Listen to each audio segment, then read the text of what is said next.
A reading from the first book of Samuel. Now the boy Samuel was ministering to the Lord under Eli. The word of the Lord was rare in those days. Visions were not widespread. At that time Eli, whose eyesight had begun to grow dim so that he could not see, was lying down in his room. The lamp of God had not yet gone out, and Samuel was lying down in the temple of the Lord, where the ark of God was. Then the Lord called, "Samuel, Samuel." And he said, "Here I am," and ran to Eli and said, "Here I am, for you called me." But he said, "I did not call you. Lie down again." So he went and lay down. The Lord called again, "Samuel." Samuel got up and went to Eli and said, "Here I am, for you called me." But he said, "I did not call, my son. Lie down again." Now Samuel did not yet know the Lord, and the word of the Lord had not yet been revealed to him. The Lord called Samuel again, a third time, and he got up and went to Eli and said, "Here I am, for you called me." Then Eli perceived that the Lord was calling the boy. Therefore Eli said to Samuel, "Go, lie down, and if he calls you, you shall say, 'Speak, Lord, for your servant is listening.'" So Samuel went and lay down in his place. Now the Lord came and stood there, calling as before, "Samuel, Samuel."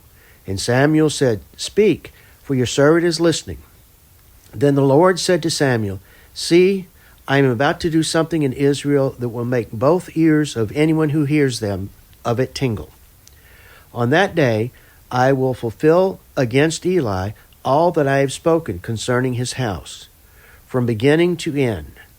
For I have told him that I am about to punish his house forever, for the iniquity that he knew, because his sons were blaspheming God, and he did not restrain them.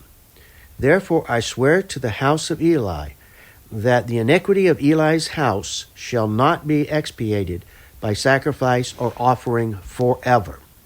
Samuel lay there until morning. Then he opened the doors of the house of the Lord. Samuel was afraid to tell the vision to Eli.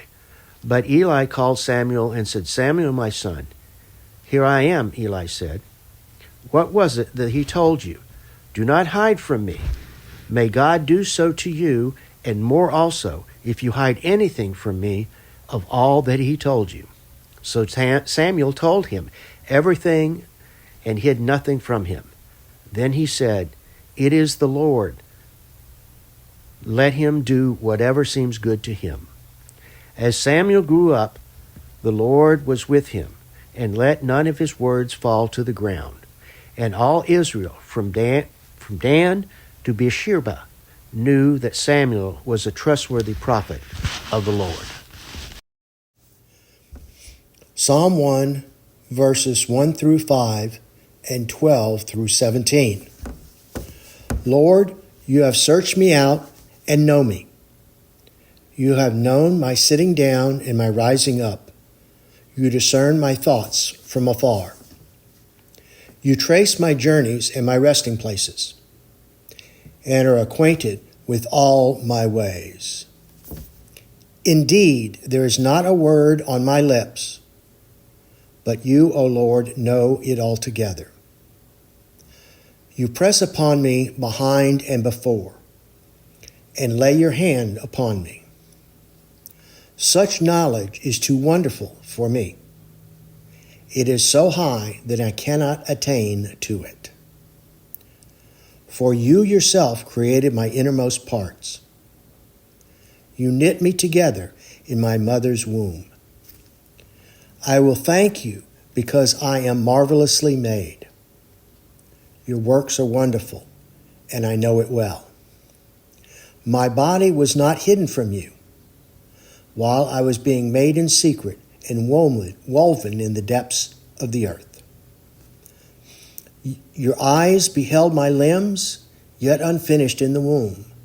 All of them were written in your book.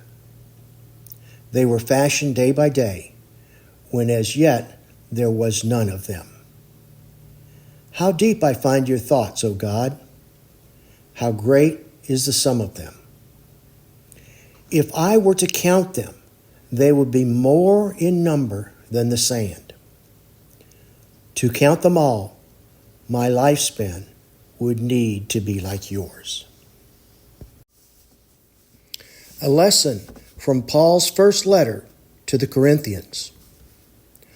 All things are lawful for me, but not all things are beneficial. All things are lawful for me, but I will not be dominated by anything.